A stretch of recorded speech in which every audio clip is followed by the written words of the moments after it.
Olá, irmãos, a paz do Senhor Jesus. Vamos iniciar daqui a pouquinho o nosso estudo bíblico. Hoje nós falando aqui sobre um tema, o despertamento renova o altar. Esse é o nosso tema dessa noite. Nós vamos esperar mais uns irmãos entrar, aí já vamos daqui a pouquinho dar início nesse estudo maravilhoso da Palavra de Deus, estudo bíblico. Lembrando que é a lição de número 3, é do terceiro trimestre do ano de 2020. Nós vamos então fazer esse estudo online. Nossa igreja, na nossa região, se encontra ainda fechada, mas a igreja física está fechada, né? Mas, na verdade, a igreja não fecha, né? A igreja não para. O povo de Deus continua na ativa, falando da palavra de Deus, evangelizando, cumprindo a vontade do nosso Deus. Então, nós vamos esperar mais um pouquinho os irmãos que vão entrar, para nós então iniciarmos esse estudo. Enquanto isso, eu vou aproveitar aqui, fazer o convite aqui pela página do Facebook, convidando aqui os nossos irmãos para esse estudo bíblico online. É maravilhoso, então por isso que a gente convida todo mundo, né? Para nós juntos participar do estudo bíblico. Já quero então já saudar os irmãos que já estão presentes aí na sala, né? Hoje um estudo maravilhoso. Na verdade, todos são bênção de Deus na nossa vida, né? Todo estudo da palavra de Deus, e hoje nós vamos falar sobre o despertamento, ele renova o altar. Então nós vamos estar falando sobre isso hoje, né? Deixa eu convidar aqui mais uns irmãos a estar participando conosco desse estudo, onde eu creio que todos aqueles que tiver possibilidade vão estar participando conosco. Os irmãos podem comentar, os irmãos podem compartilhar esse vídeo. Compartilhe aí na sua página. De repente tem mais pessoas aí, amigos aí na sua página, que possa então estar também participando desse estudo bíblico. Vamos convidar aqui mais um pouquinho de irmãos. Hoje, um estudo maravilhoso, estudo da palavra de Deus, né? A igreja do Senhor, ela não para, né? A igreja de Deus não para. Vamos esperar mais um pouquinho, os irmãos estão chegando aí. Não só os irmãos que eu convidei, mas os irmãos também que os irmãos vão convidar aí. Se os irmãos tiverem possibilidade, compartilhe esse vídeo. Diz para o povo aí que estamos já para iniciar o estudo bíblico, o estudo da palavra de Deus, né? Estudo bíblico, o despertamento renova o altar. Vamos ver aqui, quando são precisamente já 6:55, né? Os irmãos estão chegando, e assim eu vou saudando os irmãos aí na paz do Senhor Jesus Cristo.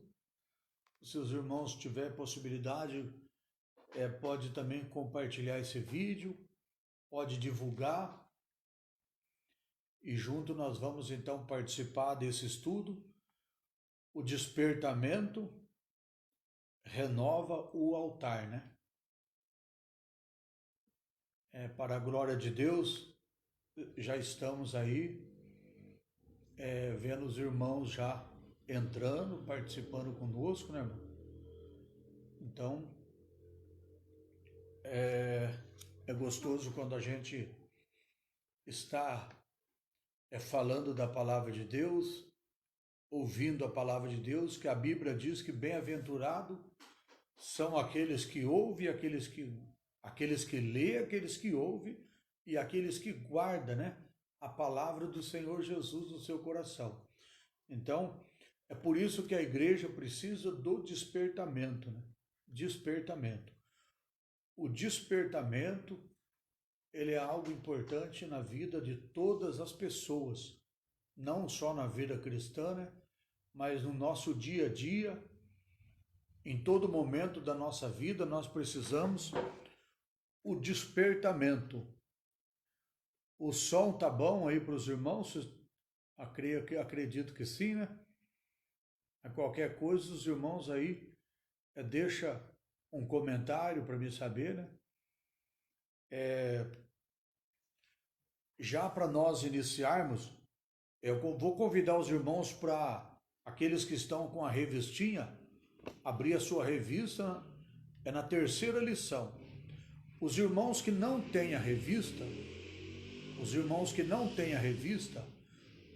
pegam a sua Bíblia, abre lá no livro de Esdras, lembrando que Esdras, ele fica no Velho Testamento, fica depois de Reis. Você passa Crônicas, você passa Reis, passa Crônicas, aí você encontra então o livro de Esdras. E nós vamos ler no capítulo de número 3. Nós vamos ler o capítulo número 3. Eu já estou aqui com a palavra de Deus, a Bíblia, aberta. Então, livro de Reis, aliás, livro de Esdras, fica no Velho Testamento, depois de Reis, depois de Crônicas, você encontra o livro de Esdras, né? Então, passa primeiro Reis, segundo Reis, primeiro Crônica, segundo Crônica, aí você já encontra o livro de Esdras. Então nós vamos então fazer a leitura bíblica, que nos diz assim, nós vamos ler o capítulo de número 3, nós vamos ler do versículo número 2, como nos manda aqui a revista, até o 5, e depois nós vamos pular, nós vamos ler do 10 ao versículo 13, então são esses os versículos que nós vamos estar lendo. Esdras, capítulo 3. Já quero saudar os irmãos aí na paz do Senhor. Os irmãos puderem compartilhar esse vídeo, que vai ter mais pessoa, amigo seu da sua página, que vai também poder nos assistir, né? Então, o livro de Esdras, capítulo 3, o versículo, nós vamos ler do 2 ao 5, depois do 10 ao 3, que diz assim, versículo 2 ao 5. E levantou-se Jesua, filho de Josadaque, e seus irmãos, os sacerdotes, e Zorobabel, filho de Sealtiel, e seus irmãos, e edificaram o altar do Deus de Israel, para oferecerem sobre eles holocausto, como está escrito na lei de Moisés, o homem de Deus, e firmaram o altar sobre as suas bases, porque o terror estava sobre eles, por causa dos povos das terras, e ofereceram sobre ele holocausto ao Senhor, holocausto de manhã e de tarde. E celebraram a festa dos tabernáculos, como está escrito, e ofereceram holocausto de dia em dia, por ordem conforme o rito, cada coisa no seu dia. E depois disso o holocausto contínuo, e a nova, e todas as solenidades consagradas ao Senhor, como também de qualquer que oferecia ofertas voluntárias ao Senhor. Agora eu vou pular do versículo, eu ia ler direto, mas eu vou pular agora do versículo 10 até o versículo 13.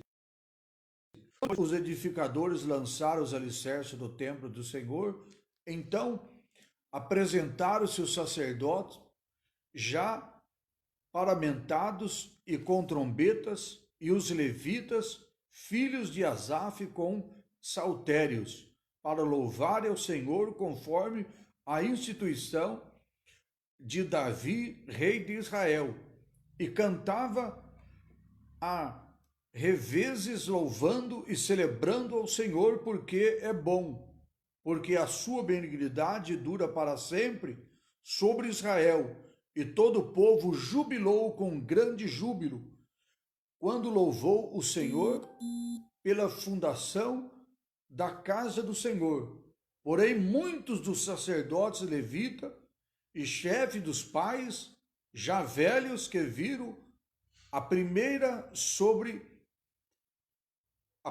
casa sobre o seu fundamento, vendo perante os seus olhos esta casa, choravam, e em alta voz, mas muitos levantavam as vozes com júbilo e com alegria, de maneira que não discernia o povo as vozes de alegria e as vozes de choro do povo, porque o povo jubilava com grande júbilo, que as vozes se ouvia muito mais longe.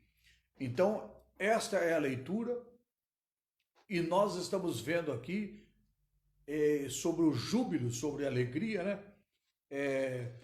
E é com essa alegria, com esse júbilo, que nós vamos também dar início nesse estudo desta noite. Então, nós vamos dar início, o nosso texto áureo, ele diz assim: então Elias disse a todo o povo: chegai-vos a mim. E todo o povo se chegou a ele, reparou o altar do Senhor que estava quebrado. Satanás, agora é a verdade prática, Satanás jamais derrotará o crente no altar, cujo altar é constantemente renovado pelo Espírito. Então, o crente que tem o seu altar constantemente renovado pelo Espírito de Deus, jamais Satanás ele derrota esse crente. Então, nós precisamos aprender da palavra de Deus, que nós precisamos estar renovando constantemente o altar, né? Nós não podemos se apoiar naquilo que nós fizemos lá no passado. Ah, mas quando eu aceitei Jesus, eu era uma benção na igreja, aquele tempo Não, aquele tempo já passou. Nós precisamos continuar todos os dias renovando o nosso altar, como nos orienta o nosso Deus. Precisamos então renovar o nosso altar. Na nossa introdução, nós encontramos assim: nesta lição, iremos meditar sobre um fato que caracteriza o verdadeiro despertamento. Trata-se da necessidade que os homens passam a sentir-se, chegar mais perto do altar de Deus, a fim de estar cada vez mais perto de Deus. Então, esse despertamento traz para nós esse conhecimento que nós precisamos estar sempre no altar de Deus. Precisamos estar no altar de Deus para nós também estar perto de Deus. Porque aqueles que estão caminhando longe do Senhor, com o altar desconcertado, quebrado, eles não têm assim segurança, não têm paz, eles não têm um conforto. Agora, aqueles que estão perto do Senhor, que está no altar do Senhor, que está com o altar renovado, então eles estão com segurança, eles estão guardados pelo Senhor. A Bíblia diz que o nosso Deus, ele é o nosso escudo, a nossa segurança, a nossa defesa. Então nós precisamos estar com o nosso altar renovado, precisamos estar também perto do Senhor nosso Deus. O nosso primeiro tópico, ele nos diz assim: o despertamento conduz o homem ao altar. Então, quando nós despertamos, ele está nos levando ao altar do nosso Deus. Os judeus sentiam a necessidade do acesso a Deus, que o altar lhe proporcionava. Então, os judeus, está falando aqui daquele povo que estava em cativo lá em Babilônia, e quando Deus deu para eles o livramento, Deus deu para eles, então, a liberdade deles voltar para Jerusalém, para reconstruir o altar do Senhor. Então, eles agora estavam com júbilo, como nós lemos lá no nosso texto. Então, os judeus sentiam-se a necessidade do acesso a Deus e que o altar lhe proporcionava. Então, quando nós estamos no altar de Deus, nós temos acesso a Deus. Nós temos liberdade de chegar até Deus quando nós estamos no altar. Se nós não estivermos no altar de Deus, nós não temos esse acesso a Deus, né? Então, os judeus, eles sentiam essa necessidade de estar no altar, porque o altar dava a eles o acesso a Deus, levava eles a Deus, né? Então, diz aqui, o propósito que trazia no coração ao retornar do cativeiro precisava ser muito firme, porque estava rodeados de inimigos cruéis. A Bíblia diz, o terror estava sobre eles por causa dos povos da terra. Por isso mesmo, o povo sentia que precisava do acesso a Deus. Através do altar, este será o holocausto contínuo perante o Senhor, onde vos encontrareis para falar contigo ali. Os judeus, agora eles almejavam essa bênção através do altar. Então nós sabemos que o altar era o encontro que eles tinham com Deus. Quando eles estavam no altar, eles estavam encontrando com Deus. É no altar que nós podemos então ter essa oportunidade de se encontrar com o nosso Deus, né? Então os judeus, eles não queriam perder essa oportunidade de hipótese alguma, de maneira nenhuma. Perder a oportunidade de estar no altar era perder a oportunidade de estar com Deus. Então, jamais eles queriam, perder essa oportunidade de estar no altar do nosso Deus. O ponto 2 diz assim, todos os despertamentos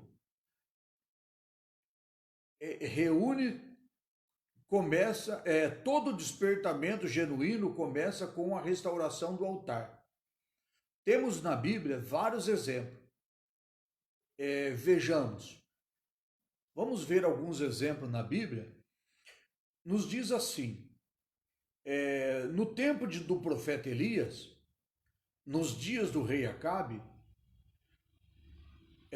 no confronto com os profetas de Baal, a primeira coisa que Elias fez foi reparar o altar que estava quebrado.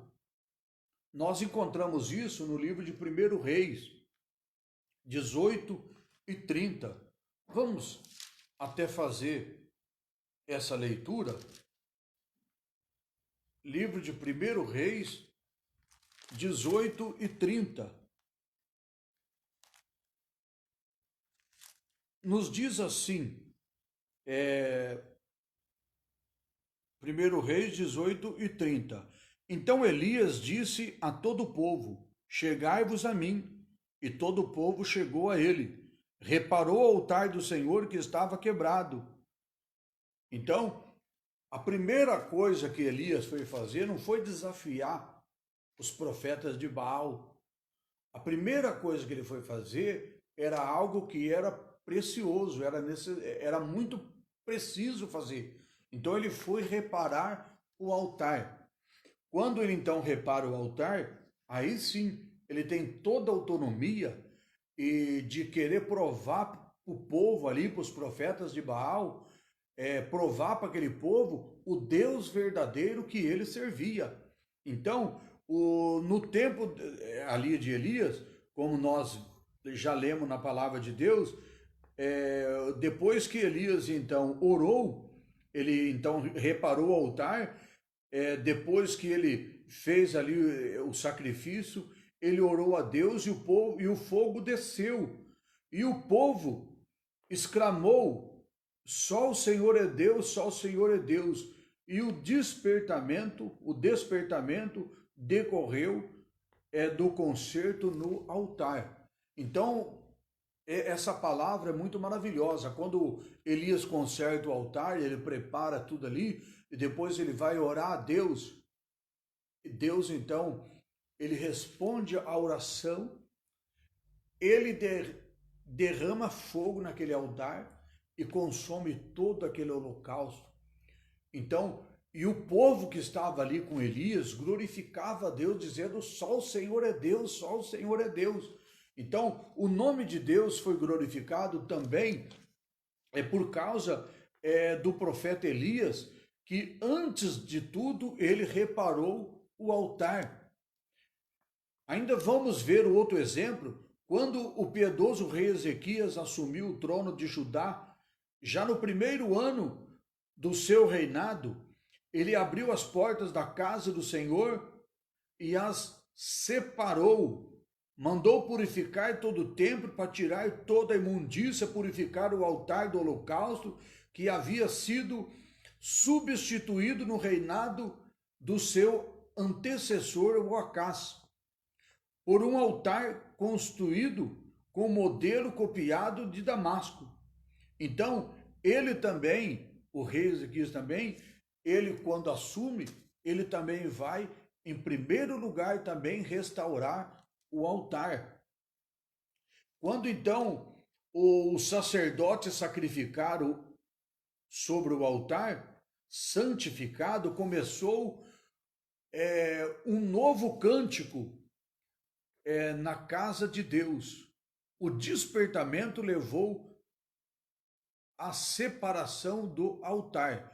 Então nós vemos aí que também, depois que o rei também faz aquela limpeza, reconstrói o altar, purifica o altar, então nós vemos que um novo cântico ali foi entoado então na casa do nosso Deus. Então é uma necessidade muito grande que o altar seja reparado. É preciso esse despertamento para a restauração do altar. Também nós vemos que quando os judeus voltaram do cativeiro, construíram o altar sobre as suas antigas bases, no modo como manda a lei, e sacrificaram o holocausto ao Senhor. A alegria foi grande entre os judeus, pois podia de novo sacrificar a Deus, celebrar a festa dos tabernáculos. O culto havia recomeçado. Os judeus, eles estavam vivendo em cativeiro lá na Babilônia. Eles então depois têm o livramento de Deus, eles então têm a chance, a oportunidade de voltar à sua terra, à sua pátria, e chega lá, tudo estava destruído, mas eles então reconstruíram o altar do Senhor, pegando desde lá das bases. Então eles fizeram tudo conforme estava dentro da vontade de Deus, registrado na palavra do Senhor. Então, usando as bases antigas, eles não fizeram nada diferente. Eles reconstruíram o altar usando, aqui diz, as próprias bases. Então, é muito importante quando nós, então, reconstruímos, renovamos o altar. No tópico de número 2, nós encontramos assim, Cristo, o centro da nossa comunhão com Deus. Cristo, o centro da nossa comunhão com Deus. Não existe uma possibilidade de nós termos comunhão com Deus se nós não estivermos em Cristo, né? Sem Cristo nós não somos, jamais assim, podemos ter comunhão com Deus. A única forma é quando nós estamos em Cristo. Por isso é que nós sempre devemos lembrar que Cristo é o centro de todas as coisas. Tudo tem que estar centralizado no nosso Deus, no nosso Senhor Jesus Cristo. Tudo tem que estar centralizado nele. Então, nós vemos aqui, no tempo antigo, no tempo do Antigo Testamento, o altar era o ponto central do culto de Deus, culto a Deus. No tempo do Novo Testamento, o sacrifício de Cristo, o sacrifício de Jesus no Gólgota, é o grande acontecimento para o qual o altar apontava profeticamente. Paulo escreveu à igreja em Corinto: primeiramente vos entreguei o que também recebi, que Cristo morreu por nossos pecados segundo as Escrituras. Escreveu ainda: porque nada me propus saber entre vós, senão a Jesus Cristo, a este o crucificado. Então nós vemos que no Velho Testamento, a base deles era o altar. E depois nós olhando para a palavra de Deus, nós vemos que depois que no Novo Testamento, como nós lemos aqui, o sacrifício de Jesus no Gólgota. Então, o altar, ele nos lembra o quê? O altar lembra de sacrifício. Jesus no Gólgota, ele também nos faz nós lembrar do sacrifício. Então, no altar, o Velho Testamento, o povo do Velho Testamento, precisava estar no altar, porque o altar era lugar de sacrifício, era lugar deles encontrar com Deus. E Jesus, então, ele agora nos mostra também lá no Gólgota, onde ele também se sacrificou, a sua própria vida, se entregou ali, e ele morreu por causa também dos nossos pecados. Então nos diz a palavra de Deus também sobre o Gólgota, que é o lugar de sacrifício. E Paulo mostra para nós que Cristo realmente ele é o centro de todas as coisas. Paulo escreve à igreja de Coríntio: primeiramente vos entreguei o que também vós recebi. Paulo entregou à igreja o que ele recebeu do Senhor. Ele recebeu de Cristo. Então, a base de Paulo estava também no Senhor Jesus, na palavra de Deus. Então, ele entregou o que também recebeu do Senhor Jesus. E depois diz assim que, porque nada me propus saber entre vós, senão a Jesus Cristo, a esse que foi crucificado. Então, Paulo, ele era um apóstolo com grande assim despertamento pelo próprio Senhor Jesus sobre a vida dele. Lembrando que Paulo, ele então era um homem muito sábio, um homem muito entendido, ele era um homem muito assim, em tudo que ele fazia, ele procurava fazer o melhor. Então, antes dele conhecer a Deus, conhecer a Jesus Cristo, ele estava fazendo um trabalho lá para o sumo sacerdote, e para ele estava fazendo o melhor. Mas quando naquele dia a Bíblia diz que Deus, então, na estrada de Damasco, então, através de Jesus Cristo, Deus, então, agora pega Paulo. Agora Paulo, então, ele vai ser um homem de Deus, ele vai ser agora um pregador da palavra de Deus, e Paulo foi um homem zeloso pelo evangelho, zeloso, um homem firme nas palavras, na pregação, que não poupou nem sua própria vida, não olhou para as dificuldades, para os medos, mas enfrentou tudo por amor, a palavra de Deus, enfrentou as feras, naufrágio, enfrentou cadeia, enfrentou tudo por amor do Senhor, porque ele recebeu do Senhor. Ele recebeu do Senhor. Então, por isso que ele diz assim, o que eu recebi do Senhor, eu também vos entreguei, né? Então, Paulo tinha Jesus Cristo como centro de todas as coisas sobre a vida dele. E como também está escrito, escreveu ainda, porque nada me propus saber entre vós senão a Jesus Cristo. Ou seja, para Paulo, não tinha mais que fazer mais nada a não ser o propósito de falar de Jesus Cristo para todas as nações, para todos os povos, né? Falar de Jesus Cristo, então isso que é o que interessava a ele, para que em tudo tenha a preeminência, para vós que os que credes é preciosa, a pedra principal da esquina. Então, para aqueles que crê, né? Todas as coisas subsistem por ele. Todas as coisas subsistem por ele, ou seja, por Jesus Cristo, para que em tudo tenha, a preeminência, para vós, os que credes, é preciosa, a pedra principal da esquina. Paulo aqui está falando do próprio Jesus, né? A pedra principal da esquina. Para aqueles que crê, é precioso. Agora, para aqueles que não crê, aí é terrível, porque a Bíblia diz que Deus ele vai tomar por vingança daqueles que não ouviram, deram ouvido ao Evangelho de Cristo, para aqueles que desprezaram a palavra de Deus. A Bíblia diz que Deus tomará por vingança. Então, para aqueles que têm esse Jesus como precioso, como a preciosa pedra de esquina, então vai ser realmente maravilhoso. Agora, para quem desprezar a palavra de Deus, vai ser triste, vai ser lamentável, né? Ranger de dentes. Essa é a grande verdade, né? Tudo isso porque Jesus, pela sua morte expiatória, ganhou a redenção para todo mundo. Ou seja, Jesus remiu todo mundo, né? Hoje, aceitar Cristo, que receber Jesus Cristo como único Senhor e Salvador da sua vida, ele recebe de Deus o direito de ser filho de Deus, de ser salvo.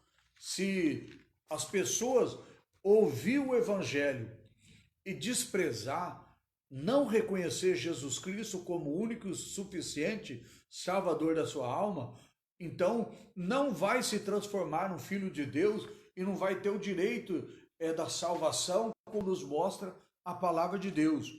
Mas aqueles que aceitar Cristo, aceitar o sacrifício que Jesus Cristo teve na cruz do Calvário, lá no Gólgota, como nós estamos falando, então aqueles que aceitar Jesus Cristo terá uma grande recompensa, porque eles vão se transformar em filho de Deus e vão receber de Deus a salvação da vida eterna, a salvação para a vida eterna. Toda a Trindade atuou ativamente na morte expiatória de Jesus. Toda a Trindade, né? Então, ou seja, o Pai, o Filho, o Espírito Santo, eles atuaram também, ou seja, eles contribuíram para que Jesus, então, pudesse fazer esse sacrifício para que eu e você tivesse condições de receber de Deus a salvação. Então, nos diz aqui que toda a Trindade atuou ativamente na morte expiatória de Jesus. O Pai Celestial, antes da fundação do mundo, o Pai planejou a obra redentora com o sacrifício de seu Filho. Na consumação do século, enviou o seu Filho. O Pai participou diretamente do drama do Gólgota. Muitas pessoas acham que o nosso Deus ele abandonou Jesus. Falou, você vai lá e morre na cruz e você se vira lá. Não, o Pai estava junto com Jesus. O Espírito Santo também estava junto. Então, o que nós encontramos na palavra de Deus é essas três pessoas, Pai, Filho e Espírito Santo. São três pessoas, três pessoas. Não é três deuses. Não é, é três pessoas. Mas essas três pessoas, ela tem uma só natureza. Pai, Filho, Espírito Santo. Uma só natureza. Então, jamais o Pai ia abandonar o Filho quando ele foi morrer por nós na cruz do Calvário. Então a Bíblia diz aqui, ó, que o Pai, ele sempre esteve presente. Ele planejou a obra da redenção do mundo. O Pai planejou a obra redentora com o sacrifício do seu Filho. Na consumação do século, enviou o seu Filho. O Pai participou diretamente do drama no Gólgota. Vamos ler 2 Coríntios 5 e 19. Vamos ver o que está escrito. 2 Coríntios 5 e 19.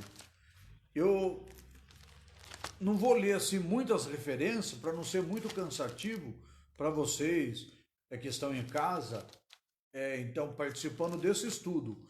Eu prometo ser bem rápido, mas tem alguns versículos que eu gosto de estar lendo, porque eles são muito importantes, né? Muito importante. Então, nós vamos ler 2 Coríntios 5 e 19. 2 Coríntios 5 e 19. Vamos ver o que está escrito em Coríntios 5 e 19. Nos diz assim: isto é, Deus estava em Cristo, reconciliando consigo o mundo, não lhe imputando os seus pecados, e pôs em nós a palavra da reconciliação. Então Deus, ele estava em Cristo reconciliando o mundo. Então esta obra era realmente do nosso Jesus com o nosso Deus, Pai, Filho, Espírito Santo. Nos diz aqui ainda, Cristo, o Filho de Deus, entregou-se a si mesmo em oferta e sacrifício. Ele levou os nossos pecados sobre o madeiro e padeceu para levar-nos a Deus. Ele padeceu para nos levar até a Deus. Então nós vemos aqui, ele então, por causa dos nossos pecados, ele fez esse sacrifício. Levou os nossos pecados, as nossas enfermidades, as nossas dores, lá para o madeiro. E padeceu para nos levar até Deus. Então, é muito importante, tem bastante referência aqui, mas nós vamos ler somente uma, porque para ganhar um pouco de tempo. 1 Pedro 3 e 18. 1 Pedro 3 e 18, você pode também estar lendo aí, acompanhando na Bíblia Sagrada.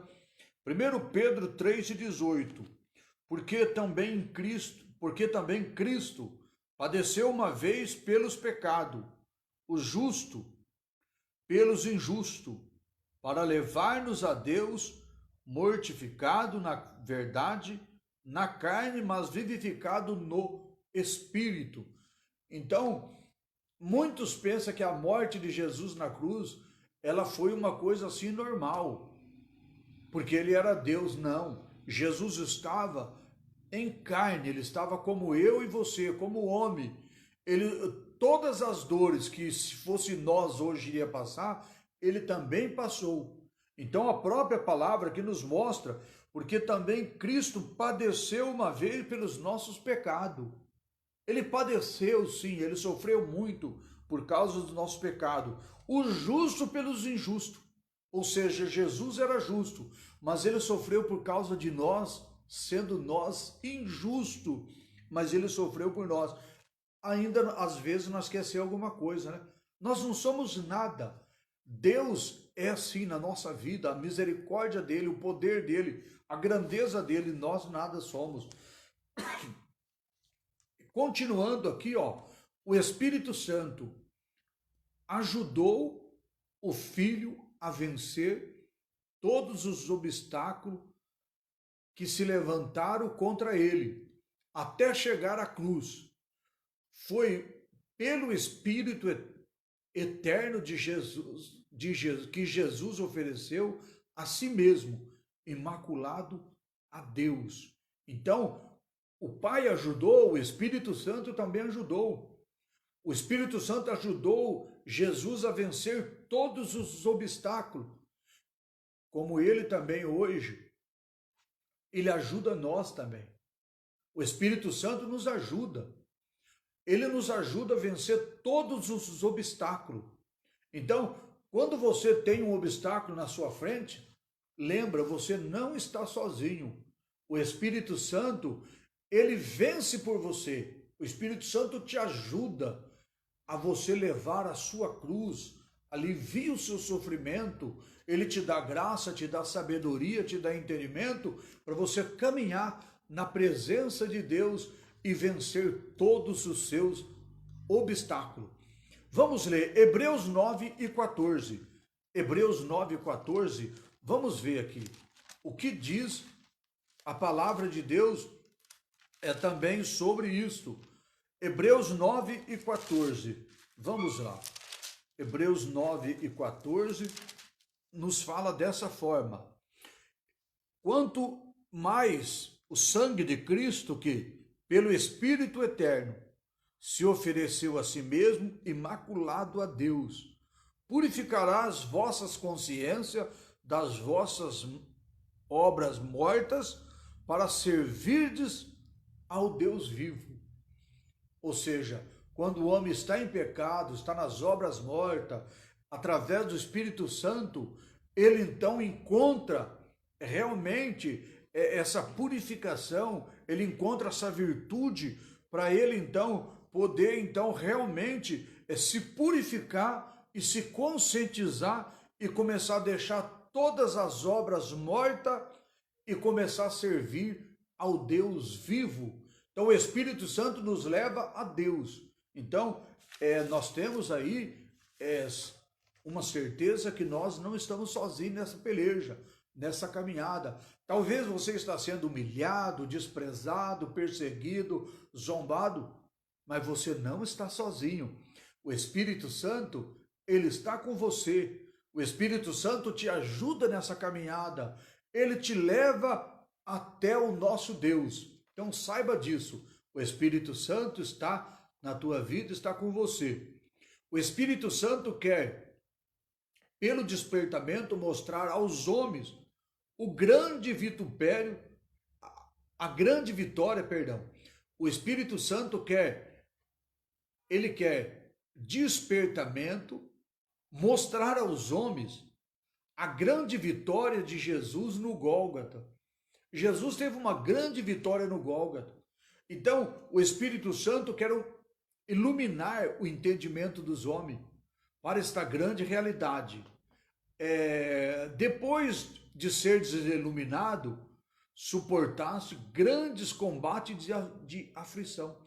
Então nós vemos que quando o Espírito Santo ele nos desperta, ele faz nós entender então a morte de Jesus na cruz do Calvário, lá no Gólgota, ela não foi derrota. Ela não foi derrota, foi a nossa vitória. A grande vitória nossa foi a morte de Jesus lá. Imagina se Jesus não tivesse feito esse sacrifício por mim, por você. Se ele não tivesse feito esse sacrifício por nós. Mas a grande vitória nossa foi a morte de Jesus lá no Gólgota.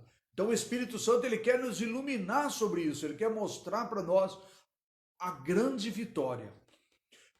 O Espírito Santo ele revela. O Espírito Santo revela, iluminando os nossos entendimentos, para que saibamos a grandeza do seu poder sobre nós, que manifestou em Cristo ressuscitando dos mortos. O Espírito Santo revelou a Pedro que Jesus era o Cristo, o Filho do Deus vivo. Então o Espírito Santo ele revela. Pedro, ele tinha, depois da conversão dele, depois que ele se converteu, ele tinha essa revelação de Deus. E Jesus Cristo não era um homem comum. Ele era o Filho do Deus Altíssimo. Isso nos mostra na palavra de Deus, de uma maneira maravilhosa, para que nós então possamos ter o entendimento.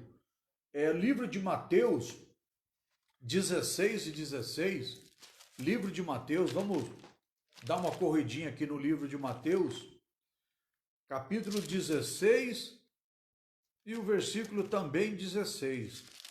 Vamos dar uma corridinha aqui. Mateus 16 e 16, ele nos diz assim: E Simão Pedro respondeu e disse: Tu és o Cristo, o Filho do Deus vivo. Tu és o Cristo, o Filho do Deus vivo. Quando Jesus ouviu Pedro dizer isso, ele falou assim: Bem-aventurado és tu, Pedro, que não revelasse a carne nem o sangue. Então, se fosse uma outra pessoa, podia dizer assim: o senhor é o filho do carpinteiro, o filho de Maria. Mas Pedro não. Pedro disse: o senhor é o Deus vivo. Então, Jesus é o filho do carpinteiro, o filho de Maria, igual muitas pessoas estão dizendo hoje. Filho de carpinteiro, filho de Maria. Mas Pedro disse assim, e disse-lhe Pedro, e quando Jesus faz essa pergunta, e disse-lhe Jesus: E vós, quem dizeis que eu sou? Aí Jesus, quando faz essa pergunta, Pedro responde assim, Tu és o Cristo, tu és o Cristo, o Deus vivo, tu és Cristo, Deus vivo. Então, ele não revelou a carne, o sangue, ele revelou realmente quem era Jesus, o Cristo, o Salvador, o Deus Todo-Poderoso. Então, isso é maravilhoso. Também nós encontramos na palavra de Deus também o Espírito Santo quer o despertamento. Não, aqui já lemos. O Espírito Santo revela, também nós já lemos. O Espírito Santo ensina as profundidades do vitupério da cruz. O Espírito Santo... Danilo! Perdão, né? Fica quietinho, fica quietinho. Fica quietinho. O Espírito Santo, então, ele ensina as profundidades do vitupério da cruz. Quando Jesus, na estrada de Emaús, ele explica aos seus discípulos, e as Escrituras escreveram sobre a sua morte, os corações ardiam. Então, olha que coisa linda. Jesus, ele já havia ressuscitado. Ele já havia ressuscitado. Então, nos diz aqui que os discípulos que encontrou Jesus ali no caminho de Emaús, como aqui está escrito, quando eles conversavam, só um minutinho. Danilo!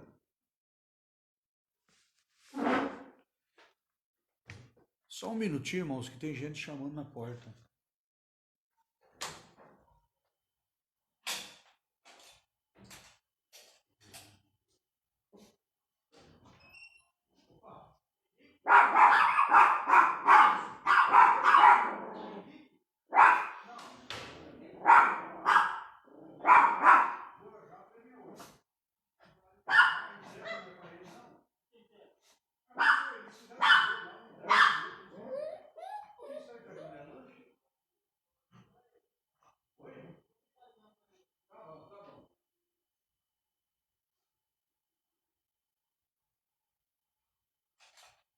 Ô Danilo!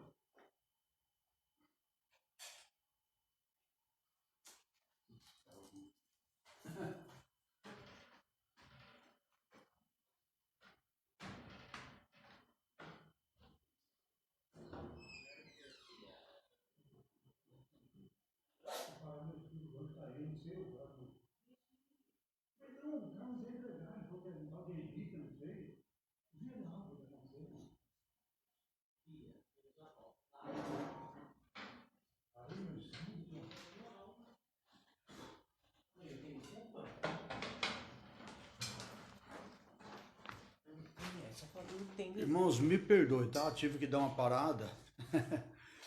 Então, como nós estava dizendo, o Espírito Santo, ele ensina as profundidades do vitupério da cruz. Vitupério significa aquela afronta. Vitupério significa insulto. Então, o Espírito Santo, ele ensina.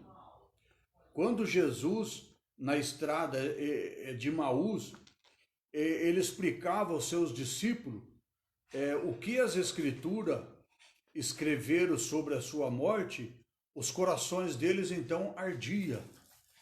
É muito bom quando nós ouvimos a palavra de Deus e nós começamos a sentir então o nosso coração também ardendo pelas coisas de Deus, as coisas profundas, as coisas gloriosas.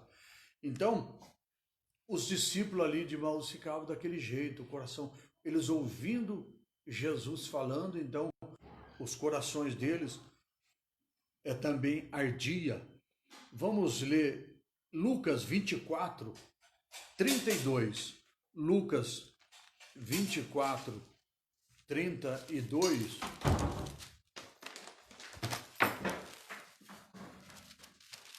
Nos diz assim: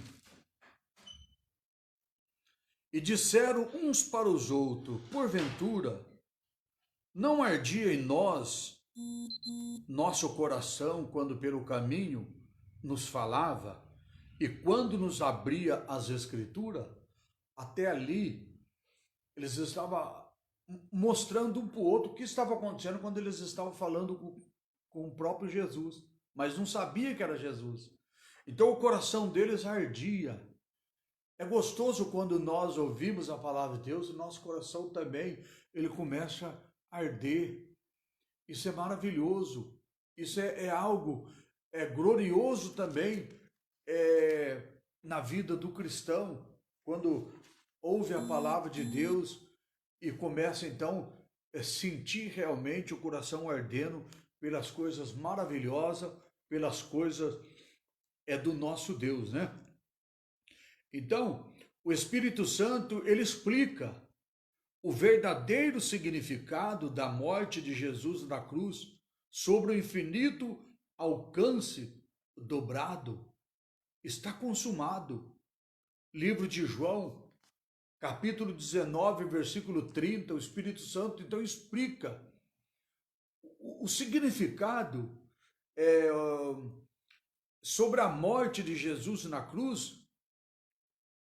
É muito bom quando nós entendemos esse significado, né? Vamos ler também esse versículo, João 19, 30. Vamos dar uma corridinha também aqui. João 19 e 30. Vamos ver aqui o que nos fala esse versículo maravilhoso, 19 e 30.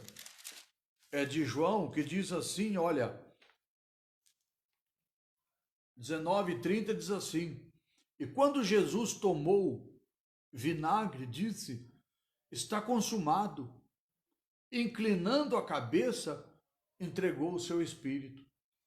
Tudo está consumado, ou seja, tudo está feito.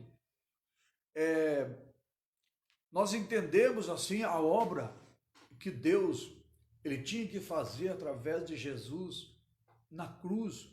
Ele então realizou, tudo foi consumado. Jesus entregou o seu espírito. Após ele beber aquele vinagre na cruz, ele disse, tudo está consumado. Ou seja, a obra que ele tinha que fazer, ele fez. Ele consumou ela, ele fez, ele realizou. Então, é maravilhoso. O Espírito Santo, ele mostra isso para nós.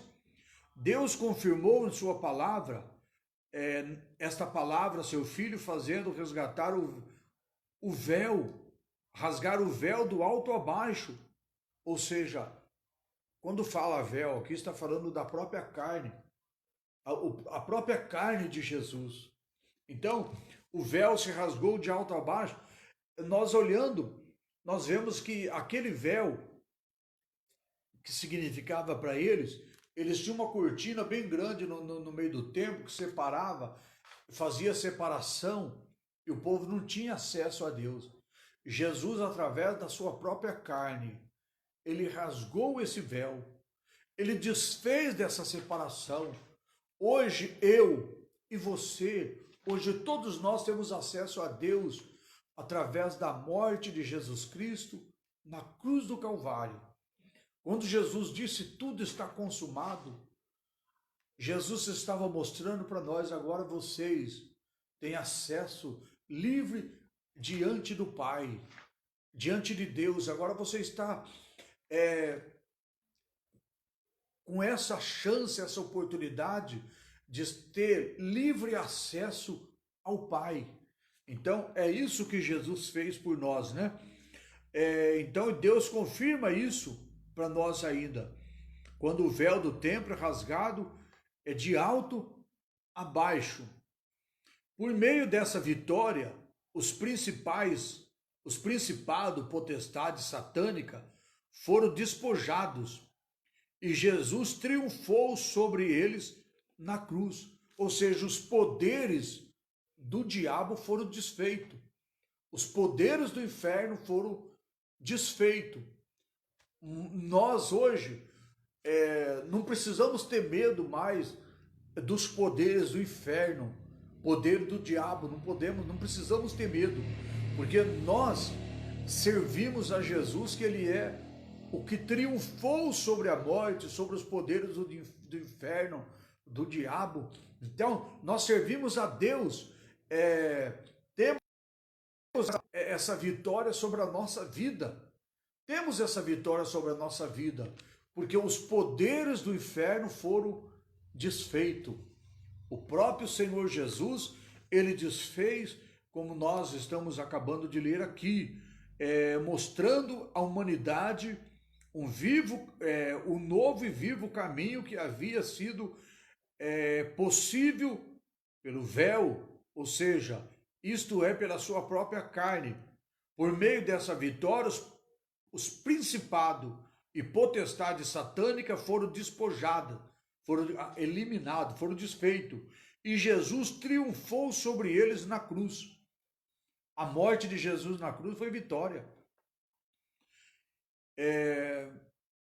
Pela fé em Jesus Cristo, podemos vencer o mundo por causa do brado: está consumado. A justiça de Cristo agora é oferecida gratuitamente àqueles que crerem em Jesus Cristo. É só crer, né? Não precisa mais sacrifício, não precisa mais nada, é só crer. Acreditar no Senhor, receber Ele como único Senhor e Salvador da sua vida, da sua alma. Então, hoje nós temos essa oportunidade. Não precisamos mais de nenhum tipo de sacrifício. O Espírito Santo, ele penetra todas as coisas. A luz da glória de Cristo revelada na cruz é uma luz que tudo manifesta. Quando esta luz ilumina o painel da nossa consciência, conforme como aconteceu com o profeta Isaías, sentindo-se grande peso, sentindo o grande peso dos nossos pecados, e pelo Espírito Santo somos separados e levados ao arrependimento. O profeta Isaías, ele nos mostra, no próprio livro de Isaías, ele nos revela, nós vamos até ler essa referência, Isaías, capítulo 6, do versículo 5 ao versículo 7. Isso aqui nós precisamos ler essa referência. Isaías 6, o versículo 5 ao versículo 7. Então disse eu: ai de mim que vou perecendo, porque sou um homem de lábios impuros, habito no meio de um povo de impuros lábios, e os meus olhos viram o Rei, o Senhor dos Exércitos. Mas um dos serafim voou para mim, dizendo, na mão, trazendo uma brasa na mão, uma brasa viva, e tirada do altar com uma tenaz. E com ela tocou na minha boca e disse, eis, isto tocou em teus lábios, e a tua iniquidade foi tirada e purificado do teu pecado. Que maravilha quando a gente reconhece, né? Isaías, ele quando começou a ver aquela visão, ele poderia, quando ele começou a ver aquela visão, ele poderia pensar com ele, eu sou uma bênção. Eu sou uma bênção, eu estou sendo abençoado. Olha, o Senhor está falando, mostrando coisa maravilhosa. Olha que visão que o Senhor está mostrando para mim. Eu realmente sou uma bênção na mão de Deus. Eu tenho visão, eu tenho visão. Mas Isaías não fez isso. A palavra de Deus fala que quando Isaías começa a contemplar aquela visão, ele começa agora a lembrar. Ele começa então a ter remorso. Ele começa a saber que ele não era digno de estar tendo aquela visão, de estar contemplando as coisas maravilhosas de Deus. Ele começa agora a reconhecer a sua estado miserável, pecaminoso, e ele começa então agora a clamar a Deus. Ele começa a dizer a Deus que ele não era digno de ver aquilo. Então disse, ai de mim que vou perecendo. Ele disse, agora eu vou perecer mesmo. Ai de mim que vou perecendo. Por quê? Ele diz assim, porque eu sou um homem de lábios impuros, habito no meio de um povo de impuros lábios, mas os meus olhos viram o Senhor. Então, se fosse eu, meu Deus do céu, se fosse eu, o Senhor me mostrando uma visão dessa, eu ia falar, meu Deus, eu ia achar que eu era melhor do que todo mundo, eu ia achar que eu era mais importante do que todo mundo, porque eu estava vendo aquela visão, porque eu estava contemplando aquela visão. Isaías não. Ele se colocou no seu estado de miséria, arrependimento dos seus pecados. Ele reconhecendo os erros dele, o pecado dele, reconhecendo que ele não era digno de estar vendo, contemplando aquela visão. É maravilhoso quando a gente reconhece, né?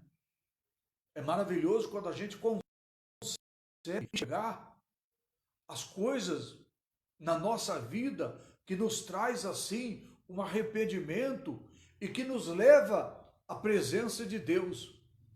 Porque na verdade não é feio se humilhar. Feio é continuar no erro, né? Mas quando a gente se humilha, quando a gente tem um arrependimento que nos leva à presença de Deus, é maravilhoso. Então Isaías, ele estava passando um processo naquele momento de arrependimento. Ele estava contemplando o estado que ele estava, a situação que ele estava e a grandeza de Deus que os olhos dele estavam contemplando. Mas o anjo, o serafim, foi voando, foi lá no altar, tirou uma brasa com uma tenaz e veio e tocou nos seus lábios e purificou os lábios dele. Quando a pessoa se arrepende dos pecados, o Senhor então perdoa. É isso que o Senhor Jesus faz, né? Então é maravilhoso. É nós se colocar na presença de Deus, reconhecer o que está na nossa vida, né? Porque muitos irmãos podem olhar para mim e achar que eu sou uma benção. Mas eu sei quem eu sou. Se eu não arrepender, se eu não buscar a Deus, o irmão não pode buscar para mim. Os irmãos não podem arrepender por mim. É eu, é cada um de nós. É nós que temos que ter consciência. Porque eu posso vestir uma roupa muito bonita, enganar todo mundo. Mas o bonito não é quando eu estou bem vestido ou enganando os outros. O bonito é quando eu arrependo do meu pecado, do meu erro, daquele que me leva ao arrependimento, que me aproxima de Deus, daquilo que faz realmente eu renovar o meu altar, como nos fala a palavra do nosso Deus, né? Então, por meio desta vitória, Isaías, então, ele trouxe a ele o arrependimento. Ele se arrependeu e foi purificado dos seus pecados. Então, o Espírito, ele penetra todas as coisas. A luz da glória de Cristo, revelado na cruz, é uma luz que tudo manifesta. Quando esta luz ilumina o painel da nossa consciência, é o que aconteceu com Isaías, ilumina o painel da nossa consciência, faz nós compreender.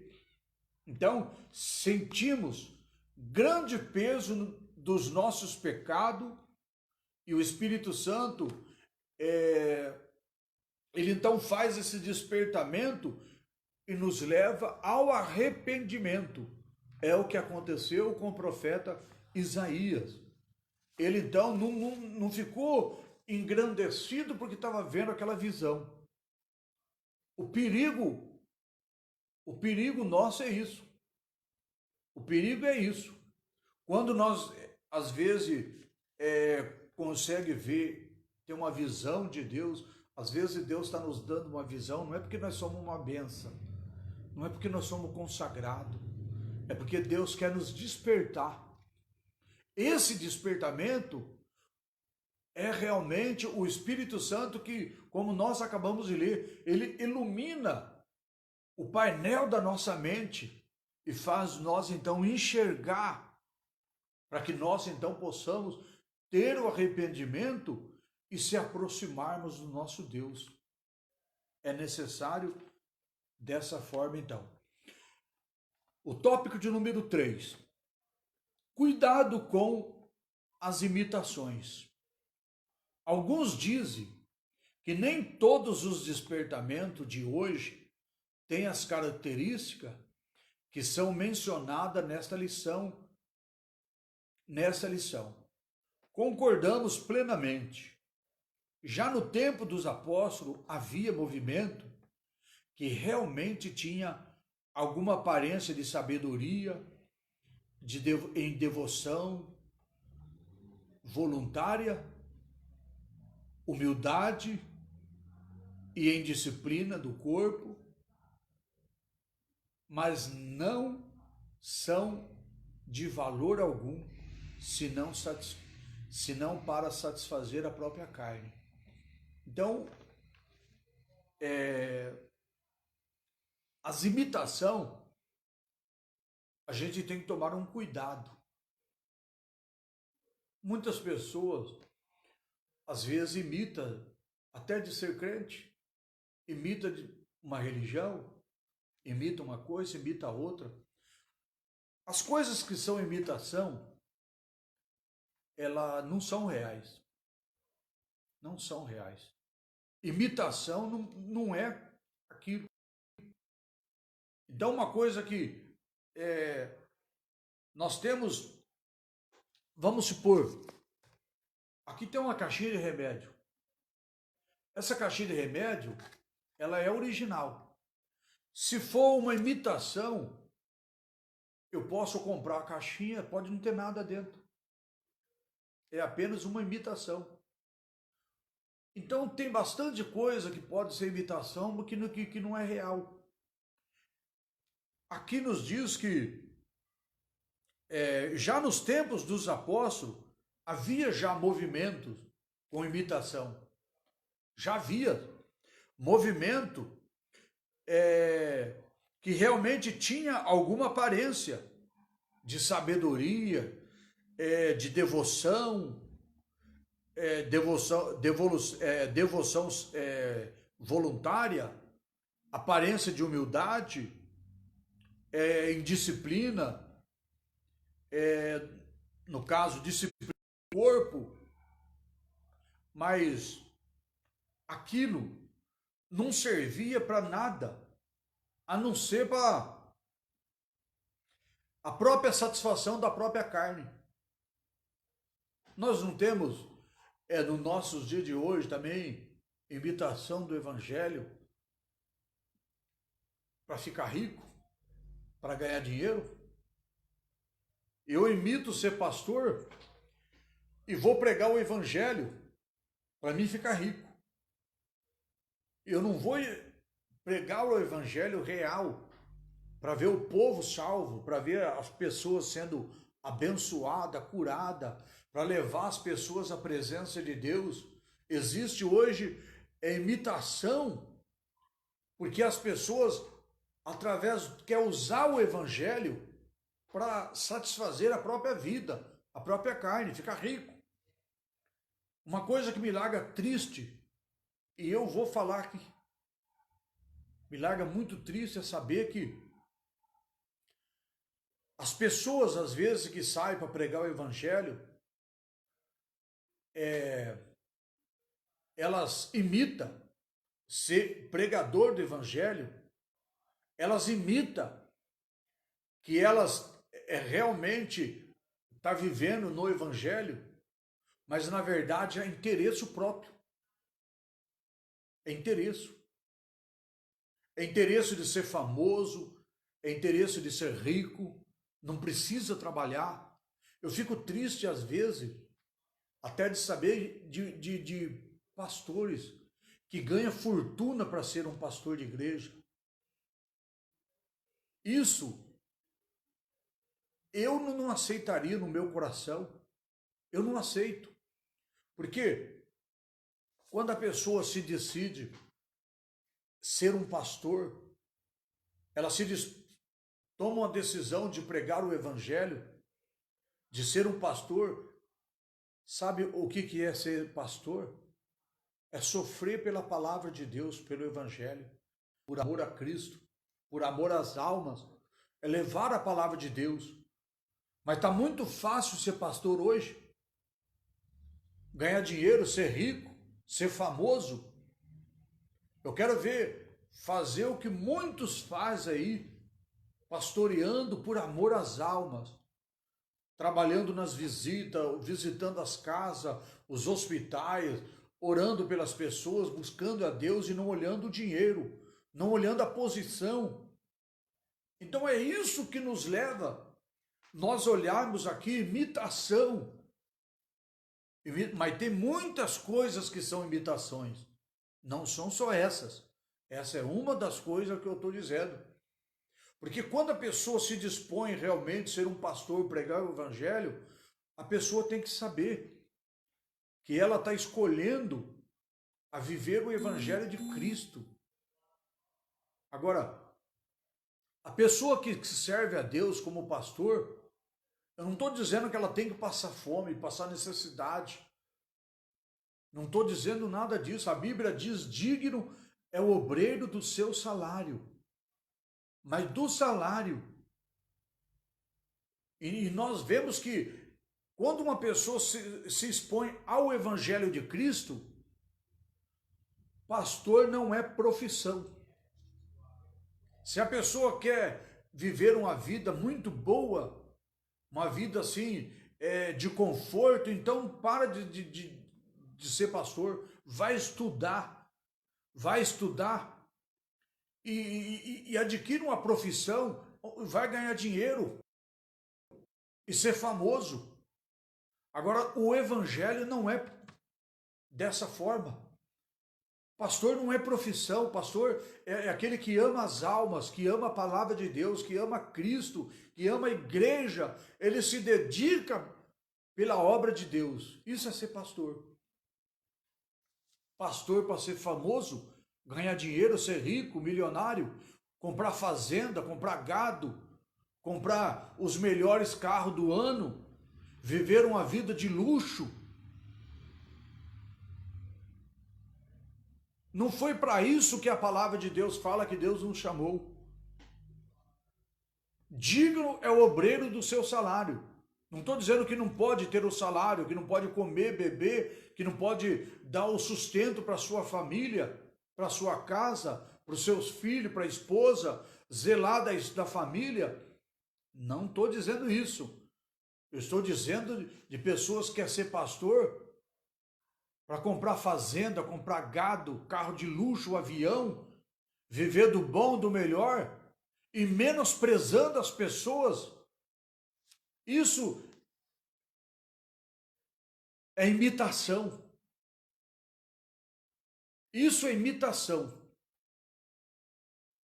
Também, em nossos dias, parece movimento que são imitações baratas do verdadeiro despertamento.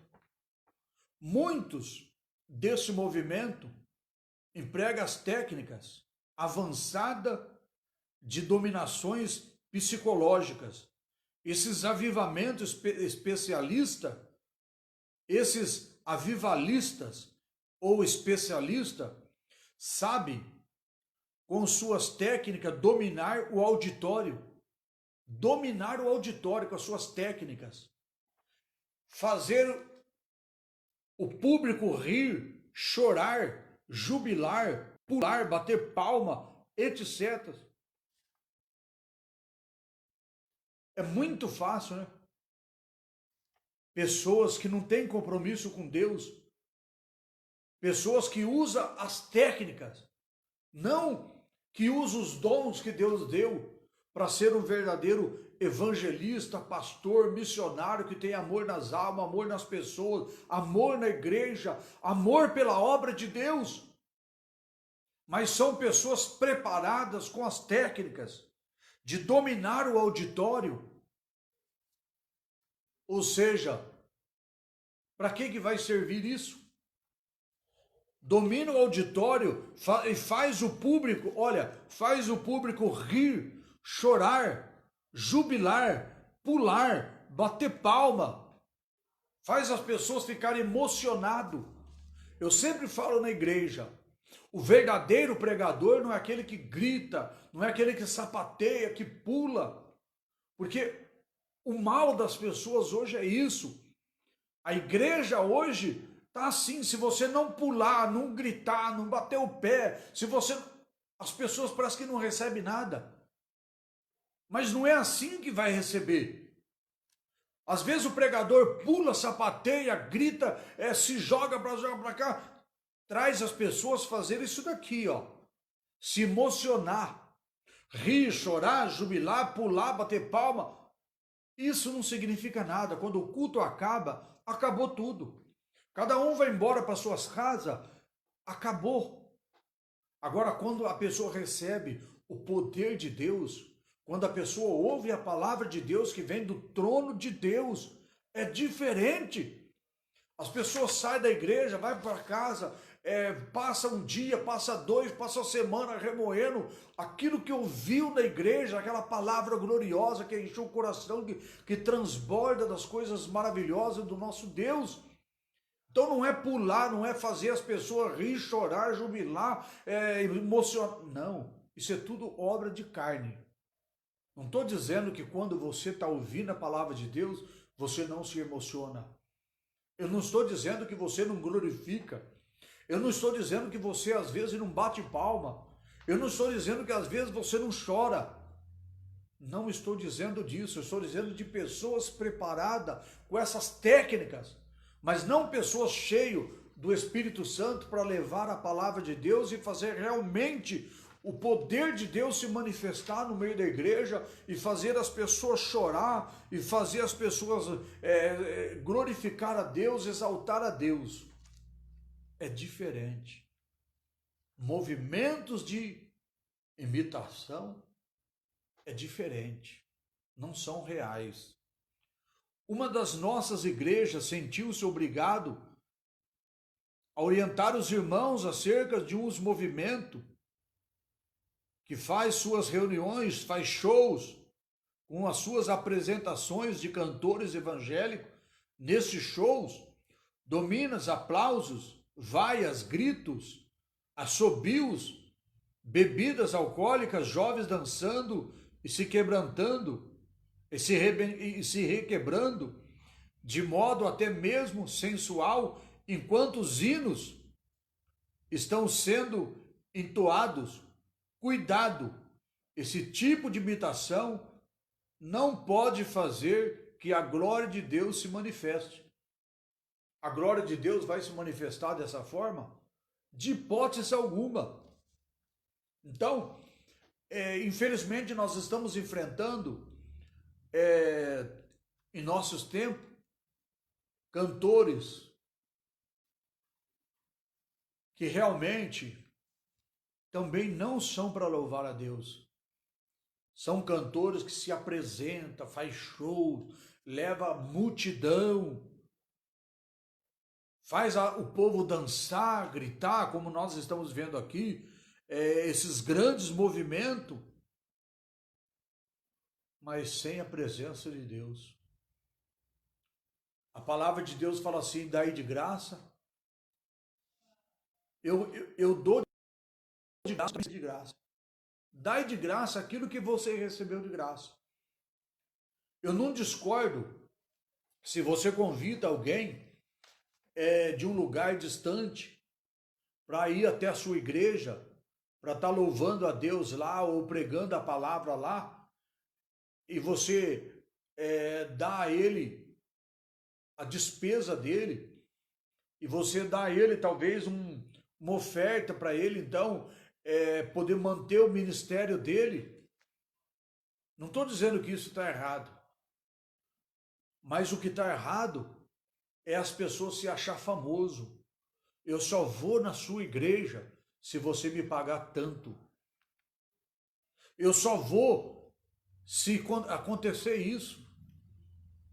As pessoas exigem, os pregadores, hoje os cantores exigem os melhores hotéis, exigem uma fortuna. E isso daí tira da pessoa a espiritualidade, faz ele se tornar carnal, faz ele se tornar famoso para ganhar dinheiro. Mas o Espírito de Deus se afasta, a presença de Deus não tem.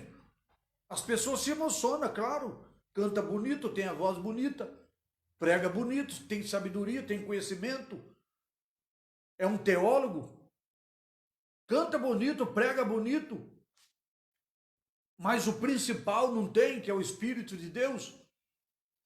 O principal não tem, que o Espírito Santo não habita. Se o Espírito Santo não habitar, para nada serve. Essa é a grande verdade. Todos os movimentos feitos sem que o Espírito Santo esteja na direção não pode prosperar. É como uma tartaruga, coitadinha da tartaruga, quando ela cai com as 4 patas para cima, ela fica lá mexendo as patas, tentando levantar, tentando se mover, movimenta, mas não sai do lugar, porque o que está apoiado no chão é o casco dela. Ela não tem condições de se movimentar, de sair do lugar. Ela movimenta as patinhas dela lá, mas não sai do lugar. Essa é a grande verdade. Mas quando as pessoas estão na direção do Espírito Santo, é diferente. Não é imitação. Você pode até ser, a pessoa pode ser simples, pode ser humilde, pode até às vezes não ter grandes estudos, grandes conhecimentos, mas tem o Espírito de Deus. Quando abre a boca para falar, o Espírito Santo manifesta na boca dela, na vida dela, e opera poder, milagre, coisas extraordinárias. Então o Espírito Santo, ele precisa estar presente. Aquilo que não tem o Espírito Santo não prospera. Então o despertamento do cristão é realmente dessa forma. O cristão, ele precisa, como nós lemos aqui no início do nosso estudo, o nosso tema que diz: o despertamento renova o altar. O despertamento, então nós precisamos despertarmos para estar com o nosso altar renovado, mantendo o Espírito Santo na direção. Então veremos se cumprir-se a palavra que diz: vão indo de força em força e glórias a Deus. Salmo 84, versículo 7, para nós encerrarmos. Vamos lá. Livro de Salmo 84, para nós dar o encerramento aqui. Salmo de número 84. E o versículo de número 7, que diz assim: vão indo de força em força, cada um deles em Sião aparece perante Deus. Vão indo de força em força. Então, quem tem o Espírito Santo, quem tem o altar renovado, não precisa de imitação. Tem o altar renovado. Então, ele vai indo de força em força, ou seja, o próprio Espírito Santo vai levando ele à presença de Deus. Então, isso é importantíssimo, é maravilhoso. Irmãos, eu agradeço a todos vocês. Encerramos, então, hoje a nossa lição de número 3. Terça-feira, se Deus assim nos permitir, nós vamos fazer a lição de número 4. E se a igreja abrir, nós vamos fazer lá da igreja. Mas não vai abrir, porque por mais 15 dias já foi dado pelas nossas autoridades que vai continuar na nossa região fechada por mais 15 dias. Então nós vamos, provavelmente, na terça-feira, se Deus assim nos permitir, por aqui mesmo, pela página do Facebook. Eu pego esse vídeo e transformo ele, mando para o YouTube também, grupo do WhatsApp, se alguém se interessar, tá bom? Então que Deus abençoe todos os irmãos. Muito obrigado você que participou conosco. Vamos orar, agradecer a Deus por esse momento. Senhor nosso Deus e nosso Pai, Deus, em nome de Jesus Cristo, muito obrigado por esse estudo. Obrigado por todos os irmãos, ó Deus, que acompanhou, que esteve conosco, nos ajudando em oração, nos ajudando também, ó Pai, estando compartilhando, comentando, participando conosco, meu Deus. Senhor, abençoa cada um do teu povo, cada um dos irmãos, das irmãs, de seus familiares. Senhor, nós oramos neste momento pelas pessoas, ó Pai, que estão enfermas, pelas pessoas que estão passando momentos difíceis na sua vida. Pai, eu agradeço, Senhor, porque hoje também o Senhor me deu essa oportunidade, ó Deus, de estar aqui e de estar bem de saúde, meu Pai. Ontem, meu Deus, passei um momento difícil, mas hoje, pela Tua graça, estou bem, para a glória do Senhor. Então eu te agradeço, meu Pai. Agradeço, Jesus, por todos os irmãos. Pai, abençoa aqueles que estão acamados nas suas casas, aqueles que estão acamados nos hospitais, entubados, aqueles que estão na UTI. Visita agora, Pai, coloca as tuas mãos. Assim eu te peço e te agradeço, a Deus, em nome do Pai, do Filho e do Espírito Santo do Senhor. E muito obrigado, meu Deus, em nome de Jesus. Amém. Que Deus abençoe a todos os irmãos. Até o nosso próximo vídeo, se Deus assim nos permitir. Fique todos na paz do Senhor Jesus. E muito obrigado pela sua companhia, em nome de Jesus.